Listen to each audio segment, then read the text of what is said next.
আজকে বানাবো দারুণ স্বাদের একটা স্টমাক আর মেটে দিয়ে রেসিপি। প্রথমে ভালো করে পরিষ্কার করে ধুয়ে নিয়েছিলাম। এবারে কড়াইয়ে দিয়ে দেব সর্ষের তেল। তেলটা গরম হয়ে গেছে, এবারে আলু কেটে রেখেছিলাম, আলুগুলো ভেজে নেব।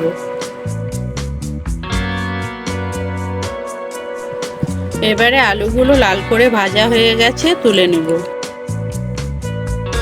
আবারও ওই আলু ভাজা তেলের মধ্যে কিছুটা সর্ষের তেল দিয়ে দেব। দিয়ে ফোড়নে দিয়ে দেব দুটো শুকনো লঙ্কা আর দুটো তেজপাতা।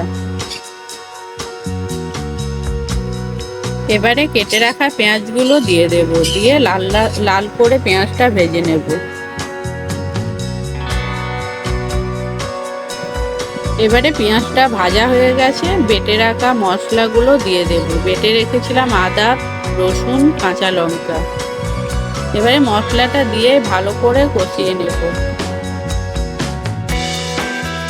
মশলাটা কিছুক্ষণ কষিয়ে নিয়েছি, এবারে দিয়ে দেব পরিমাণ মতো হলুদ গুঁড়ো আর স্বাদ মতো নুন আর অল্প কালার লঙ্কা গুঁড়ো, অল্প একটু চিনি দিয়ে দেব। দিয়ে মশলাটা আরও কিছুক্ষণ কষিয়ে নেব তেল ছাড়া অবধি।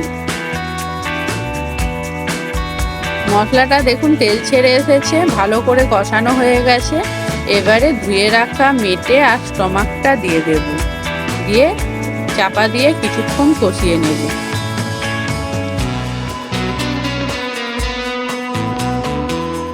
ঢাকা চাপা দিয়ে বেশ কিছুক্ষণ ধরে কষাতে হবে।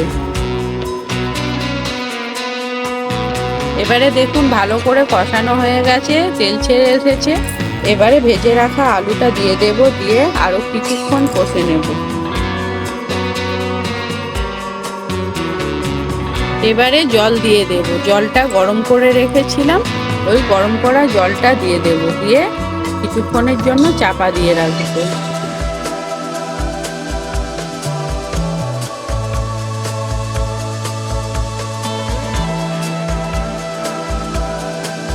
দেখুন আমাদের রান্নাটা রেডি হয়ে গেছে, এবারে নামিয়ে নেব। এই স্টমাক মেটের রান্নাটা কেউ খেয়েছেন কিনা আগে আমি জানি না, কিন্তু একবার খেয়ে দেখবেন, বানিয়ে ভালো লাগবে। আমাদের রান্নাটা রেডি হয়ে গেছে। আমার রান্নাটা যদি আপনাদের ভালো লাগে একটা লাইক, কমেন্ট, শেয়ার করবেন। ধন্যবাদ।